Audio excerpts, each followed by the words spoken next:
Jail से रिहा हुए इनेलो सुप्रीमो ओम प्रकाश चौटाला लगातार संगठन की मजबूती के लिए कार्यकर्ताओं के बीच पहुंच रहे हैं और कार्यकर्ता सम्मेलन को संबोधित कर कार्यकर्ताओं में जान फूंकने का काम कर रहे हैं। इसी कड़ी में ओम प्रकाश चौटाला फरीदाबाद पहुंचे, जहां पर उन्होंने कार्यकर्ता सम्मेलन को संबोधित किया। वहीं इस दौरान जहां पर ओम प्रकाश चौटाला ने कार्यकर्ताओं से संगठन को और मजबूत बनाने की बात कही, वहीं दूसरी ओर उन्होंने भारतीय जनता पार्टी पर भी जोरदार हमला किया। ओम प्रकाश चौटाला ने कहा कि भारतीय जनता पार्टी लुटेरों का एक ऐसा गिरोह है जिसको देश के विकास से कोई मतलब नहीं है, बल्कि देश को दोनों हाथों से लूटना ही उनका ये मकसद है।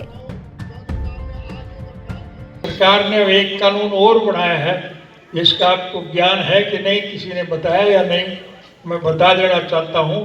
अब सरकार ने एक कानून और बना दिया है कि किसान की जमीन अधिग्रहण करने के लिए नोटिस दिए जाए और उसके लिए तुम्हें ज्यादा समय देने की जरूरत नहीं, एक दिन के नोटिस पर जमीन अधिग्रहण कर ली जाए, एक दिन के नोटिस, और वो नोटिस देने के पावर तहसीलदार तक को दिए गए और उस जमीन पर कब्जा सरकार लेगी। उस जमीन में अगर आपकी कोई बिजली की मोटर है, कोई आपका सामान है, तो आप नहीं निकाल पाओगे, वो भी आपका साथ के साथ जब्त हो जाएगा। ये तो चाहते हैं कि किसान अपने खेत में मजदूर बन करके रहे। वहीं इस दौरान ओम प्रकाश चौटाला ने कहा कि किसानों को कमजोर करने के लिए बीजेपी नए जमीन अधिग्रहण बिल को लेकर आई है। वहीं इसी के साथ ही ओम प्रकाश चौटाला ने हरियाणा सरकार पर आरोप लगाते हुए कहा कि 2005 के चुनाव में वो हरियाणा सरकार के खाते में 2000 करोड़ रुपए नकद छोड़ कर आए थे, लेकिन आज इस सरकार के कुकर्मों के कारण हरियाणा पर 2.5 लाख करोड़ का कर्जा आ गया है। हरियाणा में एक बच्चा 1 लाख का सर पर कर्ज लेकर पैदा हो रहा है। 2005 में हरियाणा प्रदेश की सरकार के खजाने में 2000 करोड़ रुपया हम नकद छोड़ के आए थे, और आज इस सरकार के गलत कुकर्तों की वजह से 2.5 लाख करोड़ का कर्जा हरियाणा सरकार के सर पर है। 2.5 लाख करोड़ का है। जो बच्चा पैदा होगा वो अपने सर पर 1 लाख का कर्ज लेकर के पैदा होने वाला बच्चा किस बात का कर्ज देगा? ये सरकार की गलत नीतियों का परिणाम। देश की बहुत बुरी हालत है।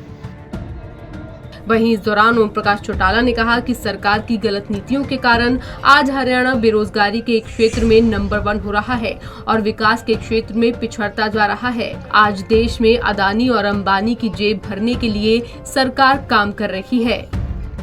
आज की मौजूदा सरकार की तो केवल नीति एक है, ये इस किस्म के कानून बनाते हैं जिससे योजनाबद्ध तरीके से इस देश के मेहनत कश लोगों के खून पसीने की गाड़ी कमाई का पैसा मुट्ठी भर, जो 15-20 बड़े उद्योगी घराने अंबानी और अडानी जैसे जो लोग हैं, ये पैसा उनके पास जाता है और उनसे ये सीधा खा रहे हैं। ये तो लुटेरों का एक गिरोह है जो दोनों हाथों से आज देश की जनता को लूटने पर लगे हो।